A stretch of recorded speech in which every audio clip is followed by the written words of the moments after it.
اللہ الرحمن الرحیم۔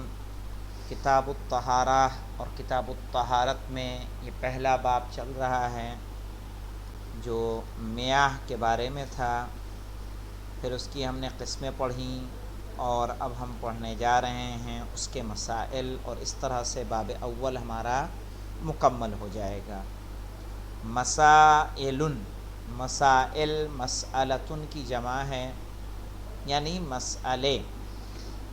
المسئلۃ الاولی یعنی پہلا مسئلہ، الماء المستعمل فی رفع الحدث، وہ پانی جو حدث کو رفع کرنے میں استعمال کیا جائے، یعنی وہ پانی کہ جس سے آپ وضو کر رہے ہوں یا غسل انجام دے رہے ہیں، ٹھیک ہے۔ الماء رفع الحدث اسی کو کہتے ہیں حدث اصغر و حدث اکبر۔ جب حدث اصغر ہوتا ہے تو اس کو رفع کرنے کے لیے وضو کرتے ہیں، جب حدث اکبر ہوتا ہے تو اس کو رفع کرنے کے لیے ہم غسل کرتے ہیں۔ الماء المستعمل، وہ پانی جو استعمال کیا جائے، فی رفع الحدث، حدث کے رفع کرنے میں یعنی وضو یا غسل کرنے میں، طاہر، وہ پانی پاک ہے، ومطہر، اور پاک کرنے کی صلاحیت بھی رکھتا ہے، یعنی انسان نے اپنے جسم کو پاک کر کے اور جب غسل کر رہا ہے وہ، چاہے وہ غسل جمعہ ہو یا غسل جنابت ہو، جو بھی اس نے غسل انجام دیا تو جو پانی اس غسل کے بعد گر رہا ہے وہ پاک ہے۔ اگر آپ اس کو جمع کر لیں اور جمع کرنے کے بعد اگر اس سے پھر وضو کرنا چاہیں، غسل کرنا چاہیں، تو کہ آپ اس سے وضو اور غسل کر سکتے ہیں۔ آپ نے وضو کیا، جو پانی گر رہا ہے وہ پانی کیا ہے؟ پاک بھی ہے اور پاک کرنے کی صلاحیت بھی رکھتا ہے، ٹھیک ہے۔ اسی پانی سے ہم دوبارہ وضو کر سکتے ہیں۔ کہیں گے یہاں اس مسئلے کی کیا ضرورت ہے؟ بالکل ضرورت ہے، کیونکہ آپ بہت سی جگہ ایسی بھی اس دنیا میں موجود ہیں کہ جہاں آپ پانی کو ترس جائیں گے، آپ کو پانی نہیں ملے گا آسانی کے ساتھ، تو وہاں ایسے مسئلے ہمارے لیے کام کے ہوتے ہیں۔ الثانیۃ یعنی المسئلۃ الثانیہ، دوسرا مسئلہ، المستعمل فی ازالۃ النجاسہ، یہاں پہ دیکھیں الماء ہونا چاہیے تھا، نہیں ہے، الماء المستعمل یعنی وہ پانی جو استعمال کیا جا رہا ہے، فی ازالۃ النجاست، نجاست کو دور کرنے میں، نجسن، وہ پانی کیا ہے؟ نجس ہے۔ مثلا خون گرا تھا، پیشاب گرا تھا، ٹھیک ہے، اور ہم اگر اس کو پاک کر رہے ہیں، پانی ڈالا تو وہ پانی جو اس میں شامل ہو رہا ہے وہ بھی کیا ہوگا؟ نجس ہوگا۔ المستعمل فی ازالۃ النجاست، پانی جو استعمال ہو رہا ہو نجاست کو دور کرنے میں، نجسون، وہ پانی نجس ہے۔ سواء تغیر بالنجاست او لم یتغیر، چاہے وہ نجاست سے بدلے یا نہ بدلے، یعنی اگر رنگ و بو بدلتا ہے تو ٹھیک ہے، یا نہیں بدلتا ہے تب بھی دونوں صورتوں میں کیا ہو جائے گا؟ نجس ہو جائے گا۔ لیکن اگر کر ہوگا، جاری پانی ہوگا، بارش کا پانی ہوگا، تو کیا وہ بھی اس طرح سے نجس ہوگا؟ نہیں، اس کا اپنا جو حکم ہے وہ رہے گا۔ لیکن اگر آپ لوٹے کے ذریعے سے، کسی برتن کے ذریعے سے پانی سے پاک کر رہے ہیں تو وہ پانی کیا ہوگا؟ نجس ہوگا۔ عدا ماء الاستنجاء، سوائے اس پانی کے جو استنجا میں استعمال کیا جائے، یعنی پیشاب کے بعد اگر آپ اس مقام کو پانی سے پاک کر رہے ہیں، پخانے کے بعد اس مقام کو اگر آپ پانی سے پاک کر رہے ہیں، تو جس میں نجاست نہ موجود ہو اس کے بعد جو پانی گر رہا ہے وہ کیا ہوگا؟ پاک ہوگا۔ اسی لیے کلی طور پر پہلے انہوں نے بتایا المستعمل فی ازالۃ النجاسہ، نجاست کو زائل کرنے میں جو پانی استعمال ہو نجس ہے، چاہے اس کا رنگ بدلے یا نہ بدلے، سوائے اس کے جو استنجے کا پانی ہو، کہ استنجے کا پانی کیا ہوتا ہے؟ پاک ہوتا ہے۔ تیسرے مسئلے پہ آتے ہیں، کہہ رہے ہیں غسالۃ الحمام نجیستن، ٹھیک ہے، پاک ہوتا ہے مطلب آئیں؟ استنجے کا پانی پاک ہوتا ہے مطلب؟ ہاں، استنجے کا پانی جس میں نجاست نہیں وہ پاک ہے۔ مثلا پیشاب کے مقام کو دھلا، پیشاب پہلے اس میں رہے گا لیکن اس کے بعد والا جو پانی رہے گا اس میں نجاست نہیں رہے گی تو وہ پاک ہے۔ اسی لیے جو لوگ شکی ہوتے ہیں اس شکی کو سوچنا چاہیے نا، ٹھیک ہے، کہ ہم پیشاب کرنے گئے، چھینٹ پڑ گئی، چھینٹ کب کی پڑی ہے؟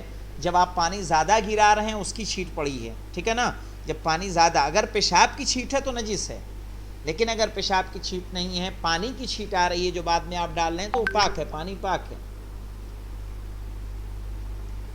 یہ حکم سب کے یہاں موجود ہے۔ اب دیکھیے غسالۃ الحمام، حمام کا غسالہ، غسالہ اس پانی کو کہتے ہیں جو بدن پہ پڑنے کے بعد گرتا ہے، ٹھیک ہے، غسالۃ الحمام، حمام کا پانی نجست، نجس ہوگا، ما لم یعلم، جب تک کہ آپ کو علم نہ ہو جائے، خلوہا من النجاسہ، کہ وہ نجاست سے خالی ہے، یعنی یہ حمام کا پانی نجس ہے، تب تک نجس ہے جب تک اس کی نجاست سے خالی ہونے کا علم نہ ہو۔ آپ کو یقین ہے کہ ہاں یہ پانی، ویسے عام طور پہ آپ جو نہانے جا رہے ہیں، اب نہانے کے لیے حمام میں گئے، کوئی ایسا کام آپ نے نہیں کیا ہے، کوئی جسم پہ آپ کے نجاست نہیں لگی ہے، آپ اگر غسل کر رہے ہیں تو جو پانی گر رہا ہے وہ کیا ہوگا؟ پاک ہوگا، ٹھیک ہے، چھینٹ پڑ کے پھر ہمارے جسم پہ آ رہی ہے وہ پانی کیا ہوگا؟ پاک ہوگا۔ کب تک؟ جب تک آپ کو علم نہ ہو جائے کہ جو پانی یہ فرش جو ہے ہمارا کیا ہے؟ نجس ہے۔ تو جو پانی ہمارے جسم پہ آ رہا ہے وہ اگر ہمیں یقین ہے کہ اس نجاست سے خالی ہے تو وہ پانی کیا ہوگا؟ پاک ہوگا، اور اگر ہمیں نجاست سے خالی ہونے کا یقین نہ ہو، علم نہ ہو، تو وہ پانی نجس ہوگا۔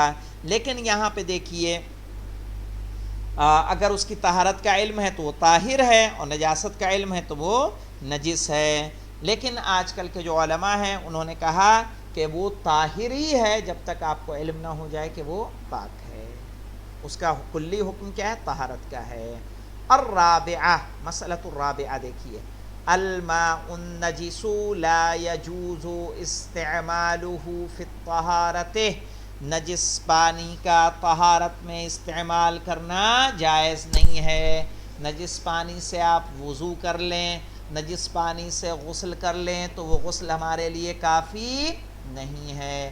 الماء النجس، نجس پانی، لا یجوز استعمالہ، اس کا استعمال جائز نہیں ہے، فی الطہارت، طہارت میں، ولا ازالۃ النجاسہ، اور نہ ہی نجاست کو زائل کرنے میں، کہیں خون ہے کہیں پیشاب ہے ہم اس کو اس سے پاک نہیں کر سکتے، ولا الشرب، اور نہ ہی اس کو پینا جائز ہے، لیکن پینا بھی کب جائز ہو جائے گا؟ الا مع الضرورہ، سوائے اس کے کہ آپ محتاج ہو جائیں، اس کے علاوہ کوئی اور پانی آپ کے پاس موجود نہیں ہے نجس پانی کے علاوہ، اور آپ کی پیاس سے جان کا خطرہ ہے، ایسی صورت میں آپ کیا کریں گے؟ ایسی صورت میں آپ نجس پانی آپ پی سکتے ہیں۔ اب آتے ہیں ہم لوگ الباب الثانی پہ۔ الباب الثانی جو ہمارے پاس ہے وہ ہے فی الوضوء، وضو کے بارے میں ہے، کہہ رہے ہیں اس میں فیہ فصول، اس باب میں جو باب ثانی ہے وضو کے متعلق، اس میں کئی فصلیں ہیں، ان کئی فصلوں میں الفصل الاول، پہلی فصل، فی موجبہ، یعنی موجبات الوضو، ایسی چیزیں کہ جن سے وضو کیا ہوتا ہے؟ وضو واجب ہو جاتا ہے، وضو کا سبب بنتی ہیں جن سے آپ کو نماز کے لیے وضو کرنا ہو، یا وہ چیزیں جن میں طہارت کی شرط ہے، ٹھیک ہے، ان کے لیے کیا بن جاتے ہیں؟ موجب بنتے ہیں۔ انما یجب بخروج البول، بے شک واجب ہوگا کس سے؟ آپ کو اگر نماز پڑھنی ہے، اگر آپ نے پیشاب کیا ہے تو ایسی صورت میں کیا ہوگا کہ آپ کیا کریں؟ وضو کریں تاکہ آپ نماز میں جا سکیں۔ کہہ رہے ہیں انما یجب، کہ بے شک وضو واجب ہوتا ہے بخروج البول، اس وجوب کو یہ مت سمجھیے گا مثلاً کہ پیشاب کیا تو وضو کرنا واجب ہے، نہیں، یہ حکم ہمارا کس میں چل رہا ہے؟ نماز کے حوالے سے چل رہا ہے کہ جب یہ واجب ہوگا کب؟ جب آپ نماز پڑھیں گے یا ان کاموں کے لیے جس میں طہارت شرط ہے۔ انما یجب بخروج البول، کہ بے شک یہ واجب ہوگا، ٹھیک ہے، پیشاب کے نکلنے سے، والغائط، اور پاخانے کے نکلنے سے، والریح، اور گیس کے نکلنے سے، لیکن یہ سب کہاں سے نکلیں؟ من المعتاد، ٹھیک ہے، اپنی عام جگہ سے، قدرتی جگہ سے، مثلاً پیشاب کے لیے ہمارا اگلی شرمگاہ ہے، پاخانے کے لیے اور ریح کے لیے ہماری پیچھے کی شرمگاہ ہے، جو اس کا عادی مقام ہے۔ اب یہاں ایک مسئلہ ایسا آتا ہے کہ مثلاً اگر پیشاب کسی اور جگہ سے نکل رہا ہے، گیس کسی اور جگہ سے نکل رہی ہے، تو کیا وضو واجب ہوگا؟ مثلاً اگر ڈکار کی صورت میں آئے تو وضو واجب ہوگا؟ تو نہیں ہوگا۔ لیکن اگر یہی پیشاب نلی کے ذریعے باہر آ رہا ہو تب بھی وضو نماز کے لیے کیا ہوگا؟ واجب ہوگا۔ اگر معتاد سے نہیں نکل رہا ہے تب بھی، اپنے عادی جگہ سے نہیں نکل رہا ہے، نلی لگی ہوئی ہے کسی انسان کے آپریشن کی صورت میں، کسی بیماری کی صورت میں، اور پیشاب نکل رہا ہے، تو اس صورت میں کیا کریں گے؟ وہ اس کو وضو کرنا ہوگا۔ کہہ رہے ہیں انما یجب بخروج البول والغائط والریح من المعتاد، اور اسی طرح ریح کے نکلنے سے جو عادی جگہ سے نکلے۔ اب دیکھیں اور کس سے واجب ہوتا ہے؟ والنوم الغالب، ایسی نیند جو غالب آ جائے، علی السمع والبصر، وما فی معناہ، وما فی معناہ، جہاں یہ کہہ رہے ہیں، ایک نمبر کے حاشیے پہ ہم جاتے ہیں، کیا کہہ رہے ہیں؟ فی ہامش من الجنون والاغماء، من الجنون والاغماء، اغماء کہتے ہیں بے ہوشی، جنون یعنی پاگل پن، ٹھیک ہے۔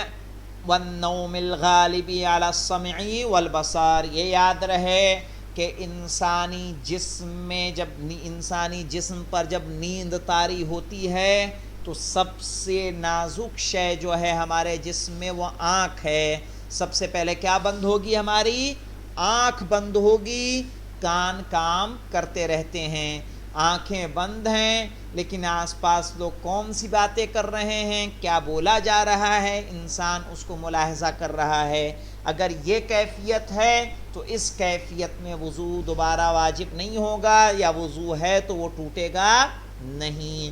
لیکن ایسی نیند جو غالب آ جائے علی السمع، کان پر، والبصر، اور کس پر؟ آنکھوں پر، تو آنکھ پہ پہلے آئے گا، کان پہ بعد میں آئے گا، یعنی ایسا انسان سوئے کہ نہ کچھ دیکھ رہا ہو نہ کچھ سن رہا ہو، تو اس کا وضو ہے تو وضو ٹوٹ جائے گا، وضو نہیں ہے، وہ نماز پڑھنی ہے تو اسے وضو کرنا ہوگی۔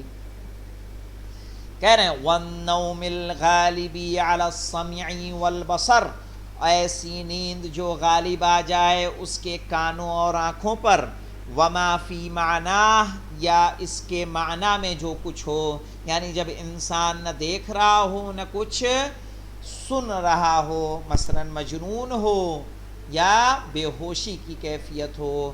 والاستحاضۃ القلیلۃ الدم، اور استحاضہ قلیلۃ الدم، ٹھیک ہے، استحاضہ قلیلہ، ٹھیک ہے، جس سے کیا ہو جاتا ہے؟ اگر یہ آئے تو نماز کے لیے ہمیں وضو کرنا ہے، اور اگر باوضو ہے تو وضو باطل ہوگا۔ ولا یجب بغیر ذلک، اور اس کے علاوہ کسی چیز سے واجب نہیں ہوتا۔ مثلا اگر کسی نے نامحرم کو، کسی خاتون نے وضو کے بعد نامحرم کو دیکھ لیا، کیا وضو ٹوٹے گا؟ بالکل نہیں، اس سے وضو باطل نہیں ہوگا۔ یا کوئی ایسا کام کہ جو جائز نہیں تھا وہ کیا تو کیا وضو باطل ہوگا؟ بالکل نہیں ہوگا۔ تو اتنی چیزیں ہمارے پاس کہ انما یجب بخروج البول والغائط والریح من المعتاد، کہ یہ وضو واجب ہوتا ہے پیشاب پخانے اور ریح کے نکلنے سے اس کی عادی جگہ سے، والنوم الغالب علی السمع والبصر، یا ایسی نیند جو غالب آ جائے اس کے کانوں اور اس کی آنکھوں پر، سمع یعنی کان، بصر یعنی آنکھ، وما فی معناہ یا جو اس کے معنی میں موجود ہو یعنی جنون اور اغما، بے ہوشی اور دیوانگی، والاستحاضۃ القلیلۃ الدم، اور استحاضہ قلیلہ جس کے احکام انشاءاللہ قریب آئیں گے کہ کسے کہتے ہیں، ولا یجب بغیر ذلک، اور اس کے علاوہ کسی اور چیز سے واجب نہیں ہوتا۔ الفصل الثانی شروع کر دیں کہ اس پہ کل کو رکھا جائے؟ نہیں بس کر دیں، بس کریں؟ زیادہ ہو رہا ہے۔ نہیں زیادہ کہاں، چار چار، ایک دو تین چار، چار دو چھ لائنیں تو ہوئیں۔ رہنے دیجیے جناب کو، ابھی کلاس بھی تو ہے۔ ہاں چلیں ٹھیک ہے انشاءاللہ، تو اتنے پہ اکتفا کرتے ہیں ہم لوگ، کل انشاءاللہ ہم لوگ الفصل الثانی فی آداب الخلوہ لیں گے، والحمدللہ رب العالمین۔